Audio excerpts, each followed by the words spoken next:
سلام تخطاتلتي مدب لبونا لما عن تقريبا لكم زلخو أقرام الزان تخلت فقراتيو نابت مدب كسكركم نز مدب انتدافتي همو لايك شير سبسكرايب بيوم جوار تتبابعني اللابو أبتاب زحتالا نقوهن صمو زبالة ليتن زتتقللت نقشتو ختما كل التنفسات أبتحت تسلال أرقيت أو مولع كالرخبا حجأن نبرا إذ عد كامن صبقون قعزو ليان دانيኤልን እዩ ክልተ ልብታት መፈቃር ምጥፋእ ምዕባይን ናብ ቅድሚ ሕጂ ሓይልኻ መምላስን እንታይ ምዃኑ ዝመሃሩ ፍቑራት ሰምሃር ዓባይ ከተማ ይነበረትን ግዜ ዘገሚሉ ዝነጥበላ ጎረባብቲ ብስሞም ተፀዋዊዖም ዝሰማምዑላ ኣብ ማእኸላ ዝነበረ ቀላይ ድማ ነፍሲ ወከፍ ስምዒት ሰማይ ዘንፀባርቐሉ ዓይነት ቦታ እዩ ነይሩ ልያ ኣብቲ ዝፀመወ ጎደና እያ ትነብር ነይራ نفسي سنة بباو زلواغو حساب يتقال نهيوات كم تزرعيتو زي كونس كم تسمعتو سئلي معالتا تحليفاتو اتزعبي ايجن امنا يجزائر عالميات نبر نيرا حبري سقطان هدوء تصفان زحازات عالم دانيኤል ابتهيا وغن كتمايز نبر نيرو صحاياوي تسفا زلوو كل جزين سبات زسحو كل جزي زحجز ولو ان يجزأ رؤس هيوات فلصم بزي نبرلو اوان اب قربا اكو ينبرون تنبرو نناي بعلم عالم سلاز نبروم جن تفلاليوم نبرو اج اخصاب زرخبوم حدا معالتي بحر قطري ليا اب تحتتي اب شقا اتي قلاي زنبره ارغيت او مولع كوف بلد نصبراق نايتا ماي تقلطف زنبرت ورقاوي صحاي كتحز از فتنت الاوان مصحف مساليا اب بركه عرفه بحريو جن هندبتاو نفاس نتقالاي الناس حابة سئلتها تالعلو ناب أير فحب بلو لبا بسنبادة سلالات كلمة من كساقاس حادثة بقوية حلفا دانيኤል مقوياي رهاز دخام هندبت ناب تعمي قماي كالصمو زرقيحو بمزلال نايتزن سافف زنبرا سئلتها تحازو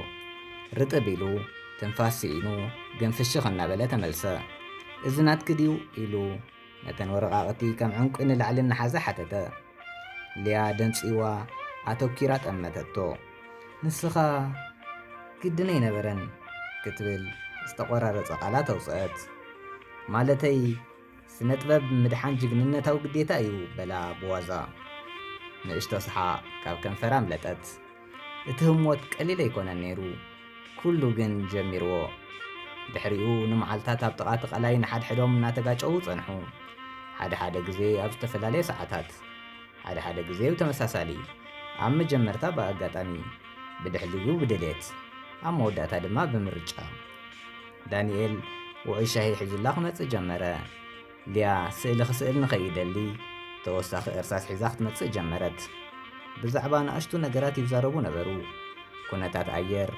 كلاي مسحاق زانتاتات بهاندبت زمتس حلمي كسبغس جن علالوم النعامو خدا دانيኤል بزعبا تبغز يقول انه توزو نبرو فرحي نغرا ليا سلمنتاي سئل خم تفتو نغرتو مخنياتو لباو حسنت سمعلو انكو بوتا سلاز نبره اب تحتو موليع ان تقراربو خدو قسيلوم بتفترو قال نغري فطر نيرو كلتيوم تسمعوم كلتيوم زخونه نغر يبلون فقر جنا مجمرتا علاتا يليونيو هلا وتراي دانيኤል نليا بشكلتا خزور مهيروا ليان دانيኤል سئلي مهيراتو صلالوت مبرهتي سمعيتات نمرأي مزح حالن معزابنيو بيدكا اي تسئلني خا بلتو بهدات باتي سمعك خفالك اخا تسئل نعلم استفلالي منقد خمتريا بعمق تردو حدا وعيليتي سمعيتات حوي ابزوريات قلاي كم زنسافة خواخبتي سعسعو نبرو ليا ኣብ ትሕቲ ታገረብ ኮፍ ኢላ ርእሳ መንኮብ ዳንኤል بقليل عرفا ነገራት كيف انفريحه حشوخ بلد ንምንታይ ኩሉ خبر ኣብ መወዳእታ ስለ ዝወፅእ ዳንኤል ኣዒንቶ ለስሊሱ ጠመታ ናብ ዝኾነ ቦታ ይከይድን እየ ናብኡ ገጽ ኣቕንዐት ገጾም ብኢንሽ ተፈላለዮም ብድሕሪ እዝና ሓንቲ ፍሕሶ ፀጉሪ እናዳህሰሰላ ኣእዳዎም ተሓዋዊሰን ቀስ ኢለን ብዘይ ሓይሊ كم تماي جماجم بحر الرخب بتفطرو نصبحيتو نجوه كله تغيره دانيኤል ስኮላርሽፕ ረኸበ። ኣብ ወፃኢ ሃገር ካብ ንእስነቱ ጀሚሩ ዝሓልሞ ዕድል እዩ። ኣብ ህይወት ሓንሳብ ዝረኽብዎ ዕድል ንልያ ምስ ነገራ ኣጻብዕታ ተንቀጥቀጣ እሞ ትኸይደ ኣለኻ ድምፃ ትሑት እዩ ነይሩ። ክምለስ እየ ኢሉ ንስኺ ገዛ ኢኺ ፍሽኽ በለት። እንታ ግን ድብዝ ዝበላ ንሱ ድማ ድሕሪት ከይትተርፍ ዝፍል ፍርሒ ተረኣዮ። ቅድሚ ምኻዱ ኣብ ዝነበረት ለይቲ ኣብ ትሕቲኦ መውሊዕ ተተሓሒዞም ቃላት የለን ንብዓት ጥራይ ድምፂ ልብታት ሉስሉስ ምንቅጥቃጥ። ኣብታ ነፋሪት ምስ ተሰቐለ ልያ ውሽጣ ገለ ነገር ክፈርስ ተሰምዓ። ስቕ በለት ብዕንቆት።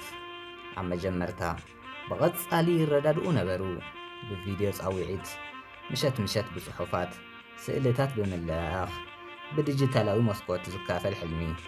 ቀስ ብቐስ ግን ናብ ዝነበሩሉ ዞባ ናይ ሰዓት ምፍልላይ ምስ ሓላፍነት ተደራሪቡ ስቕታታት እናነውሐ ኸደ። ዳንኤል ብጻዕቂ ስራሕ ተወጠረ።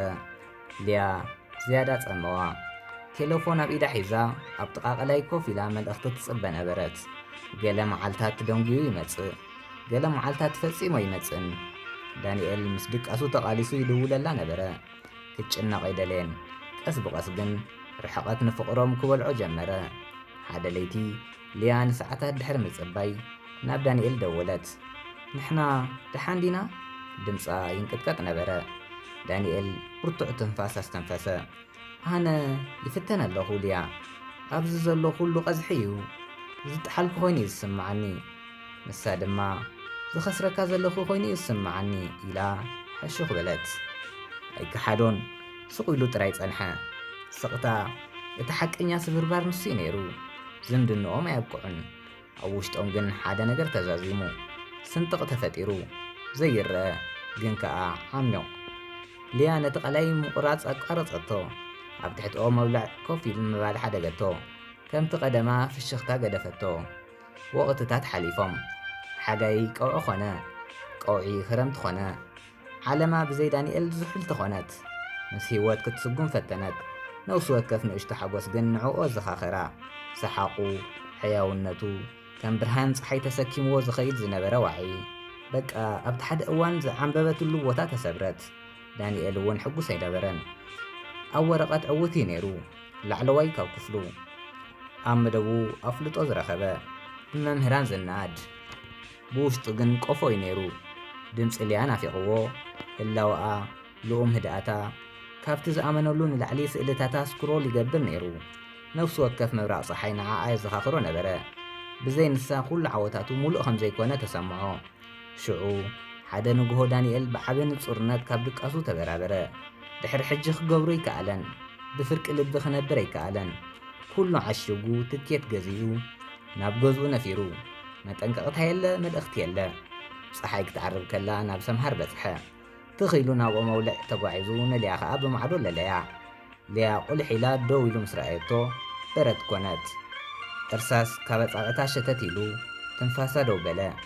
ልባ ብቓንዛ ተሃርም ነበረት። ተመዲስካ ኢላ ሕሹኽ በለት። ዳንኤል ቀረበ።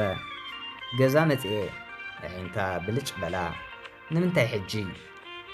ምኽንያቱ ድምፁ እናተሰባበረ።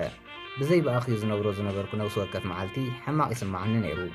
ተንቀጥቂጡ ትንፋስ ኣውፅአ። ክዕወት ፈቲነ፣ ንቕድሚት ክስጉም ፈቲነ።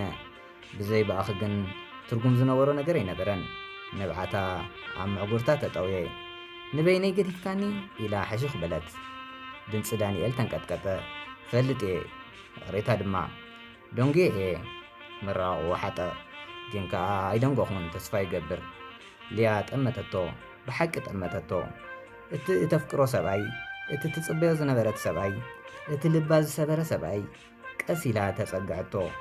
ርእሳ ኣብ ኣፍ ርቡዕ ለፈት። ንብዓታ ብናጽነት ምውዳቕ ጀመረ። ቅልጽሙ ኣብ ዙርያ ተጠቕለለ። ኣብ ትሕቲታ ወርቃዊት ፀሓይ ኣብ መወዳእታ ዓለም መሊሳ ዝቐንዐት ኮይኑ ተሰምዓ። ኣብታ ከተማ እናተጓዓዙ መዓልታት ሕለፉ። ብዛዕባ ኩሉ ውሽጦም ዘቐመጥዎ ተዘራረቡ።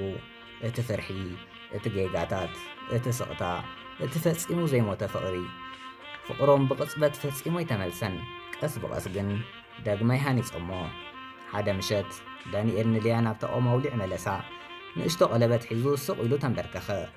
ዳንኤል ሕሹኽ በለ። ሓንሳብ የተበጊሰ ድሕሪ ሕጂ ኣይከይድን እየ ትምርዓውኒ ዲኺ ብሓጎስ በኸየት። እወ በለቶ ብልስሉስ ድምፂ። 1000 ግዜ እወ። ኣብ ትሕቲ እታ ንመጀመርያ ግዜ ዝተረኸቡ ኦም ኣውሊዕ ተመርዓዉ። ኣብታ ኣብ ፍቕሪ ዝወደቑላ ኣብኣ ተሰቢሮም ኣብኣ ተፈወሱ። ዛንታልያን ዳንኤልን ነቲ ዝሰማዕኹምዎ ይመስል ነይሩ። ኣብ ቀጻሊ ብኻልእ መደብ ክሳብ ንረኸብ ሰሰናይ ንዓኹም።